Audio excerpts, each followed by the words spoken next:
Whiny mum demands infantrymen give up their positions so she and her brats can have a better view. A worthy adversary. We've all seen a Karen before.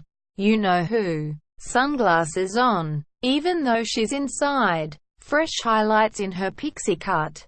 And that ridiculously toxic side eye that just screams, "Can I speak to your manager?" Quote, Karen is everywhere and nowhere at once. In shopping malls, checkout lines, and parking lots all across suburban America. She drives high and mighty in her white Chevy Suburban, and can be seen corralling her screaming kids, Jackson Lee and Ryan, across Walmart. But no matter where Karen is, Target, McDonald's, Starbucks, she gets results by going right for the throat. She'll whine, curse, call corporate, and nickel and dime you senseless. It's a war of attrition.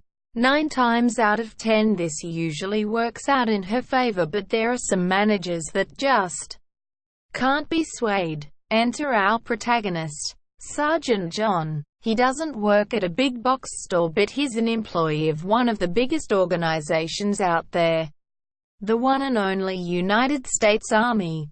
And the U.S. Army doesn't do refunds, gift cards, or special exceptions either. As fate may have it, Sergeant John and Karen are about to meet on the fields of battle. John may have survived several tours in Iraq, but Karen is about to unleash a torrent of unbridled, angry mum energy on him and his unit.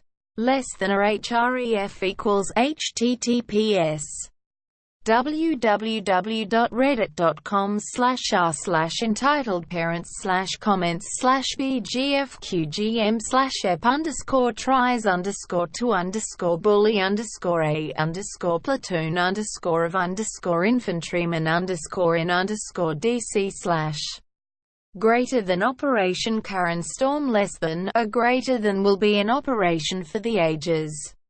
A tale of brave men, bratty kids, and the great lengths entitled parents will go have it their way. Prepare yourselves for battle, soldier. There's a war to be fought. All quiet on the Western Front. It all begins one 4th of July in the heart of Washington, D.C. Our hero, Sergeant John, finds himself stateside on this picturesque day in the capital city. A trained, active-duty infantryman, John has the great dignity and honor of being attached to a special unit today. The Old Guard Unit, TOG, a special drill team that is responsible for the ceremonies, honors, and funerals in the D.C. area.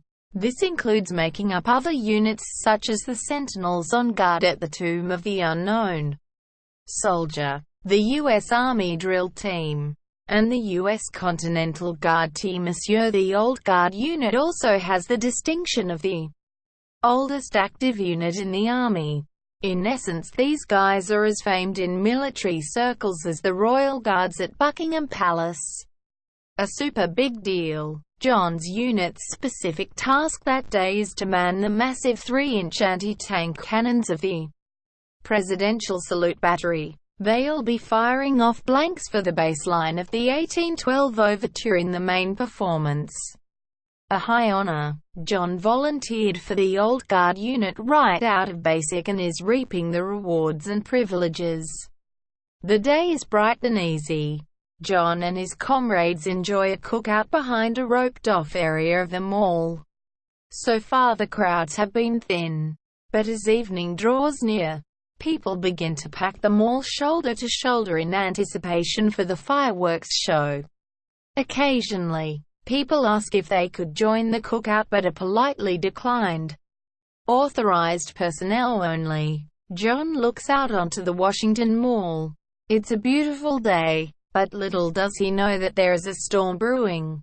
Gaining strength and corralling forces in his midst, he stares out into the void, and the void stares unwittingly back. Hurricane Karen gathers in the Gulf.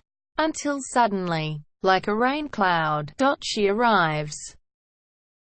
All is fair in love and war. Sergeant John recalls his first contact like the calm before the storm. I was near the edge of our area when I hear something behind me.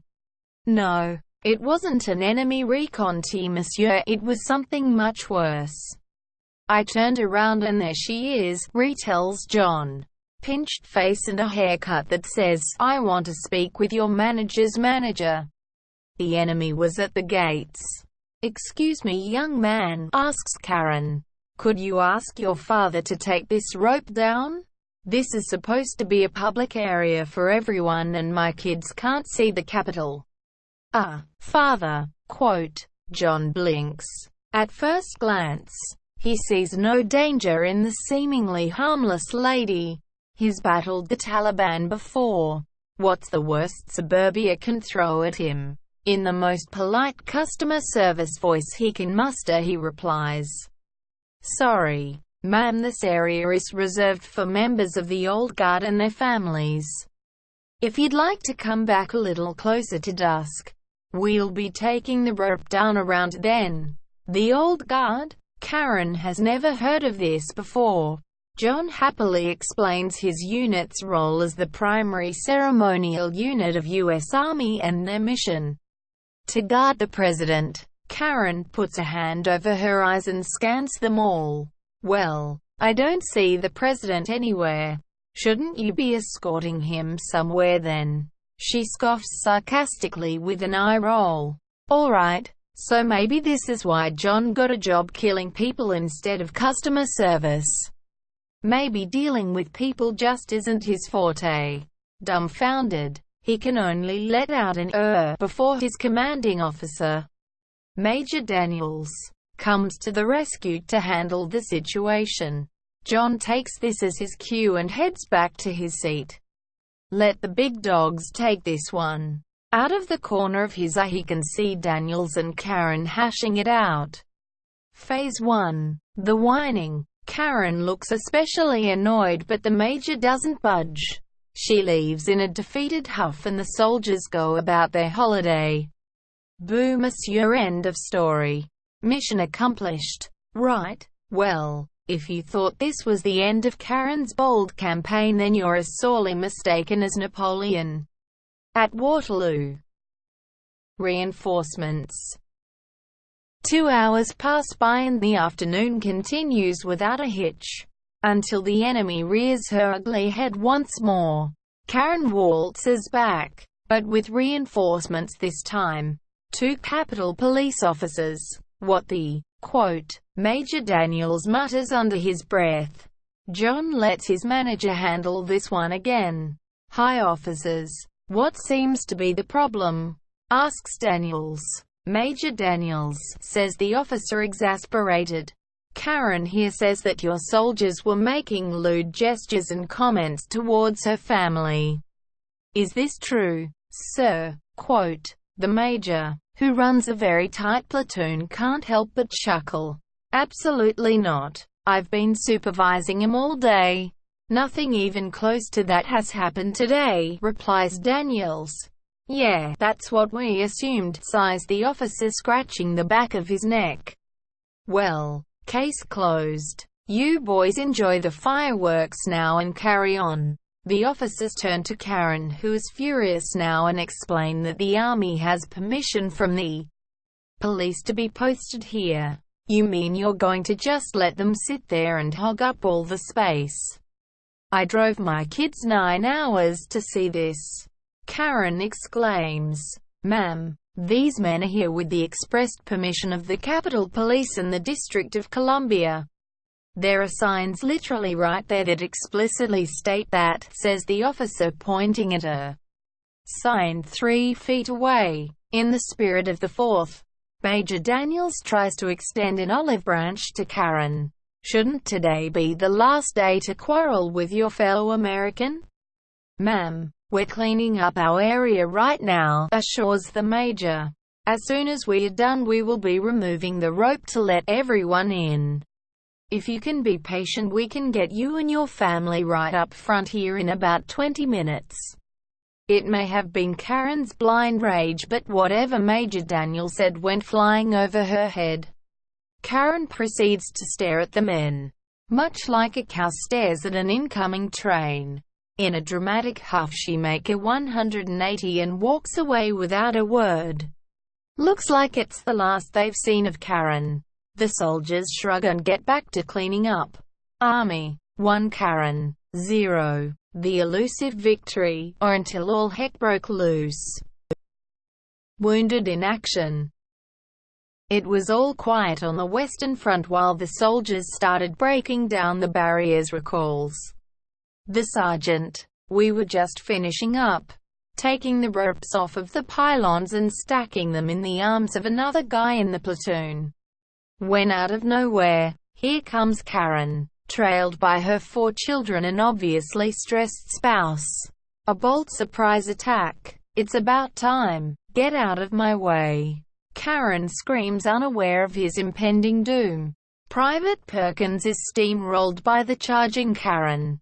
The poor grunt didn't even know what hit. Hi monsieur. Freeze frame here. Let us establish that Private Perkins here is a 6-foot-tall, combat-trained army infantryman. If we look up the definition of a soldier in a dictionary, there's going to be a picture of Private Perkins because he is the quintessential grunt. Not a pushover and not someone you knock over lightly. With this in mind, Karen was booking it like an offensive lineman. With the force of an M1 Abrams tank, Karen spearheads through the cordoned area like a bulldozer in flip-flops and capris. Her 4 children following close behind like foot soldiers. The element of surprise certainly worked as Karen and her troopers make big initial gains into the Army's territory, taking no prisoners. Private Perkins is instantly knocked out of action. The steel pylons that he was holding go flying in every direction like shrapnel from a bomb. One hits him in the face, chipping his tooth and splitting an eyebrow open. Another flying pylon nails Karen's kid in the leg. The boy, no older than 12, is wailing like he lost a limb. The situation has turned FUBA. This was war. John darts into action and helps Perkins off the ground. The sergeant looks out onto the carnage. It's like a scene from Less Than M greater than Platoon, Less Than M greater than, but without the Charlie Sheen monologue. John and his men stare despairingly into the beady eyes of defeat. All seem to have been lost. Oh say can she scream. Karen wastes no breath on a red-faced tirade and threatens to sue the U.S. Army for ruining her family's vacation somehow. You call yourselves soldiers. You aren't real soldiers, she yells at the men. Steam blows out of her nostrils like a locomotive.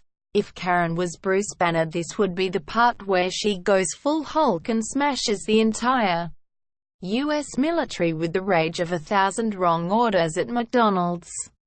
It looked like all hope was lost, but then the Major arrived. The Hag's combined Mega Karen's strength was no match for the enraged Daniels. The Major activates his mad drill instructor energy, a less than M greater than Full Metal Jacket, less than M greater than. Stop, he shouts, quieting everyone within 50 feet. That is enough. You have been harassing me and my soldiers all afternoon. We have tried to be nice. We have tried to be respectful. You have been nothing but rude. Now you've injured one of my soldiers. This stops now. Quote, you could hear a pin drop in the Capitol Mall. Karen stands, mouth agape and speechless. The offensive had been halted. I think Karen might have had a small stroke there, recalls John. She kind of just stood there motionless, white as a sheet, as if she had seen the devil himself. The cops, who heard the commotion, come running back to the cordon not even a minute later. Ma'am, you are under arrest for assault and harassment, they announce. Wait, what? No. These fake soldiers were harassing Emmy. She sputters. Please. But I drove in 9 hours. 9 hours. Quote, Karen tries every excuse she can but is handcuffed and reluctantly agrees to her terms of surrender. The officers search her and find 3 bottles of stolen pills and 2 stolen credit cards on her person. The tyrannical Karen had finally been captured. Mission accomplished. Less than a href equals https youtube.be/-15vc 4 years greater than. Ladies and gentlemen, we got a monsieur less than, a greater than. To add insult to injury, the aggravated Private Perkins pressed charges. Karen's family on the other hand disappeared as soon as they took her away. Probably an embarrassment. After the perilous fight, the soldiers laughed off the episode, manned the proud, booming cannons of 1812 overture, then laid back to watch the fireworks. We laughed about it for a long time, admits John. It was certainly a memorable 4th that year for Sergeant John and his men. Now proud vets of Operation Karen Storm, monsieur, for any power-hungry Karens out there, tread carefully when messing with the infantry, and please, for the love of God, read signs.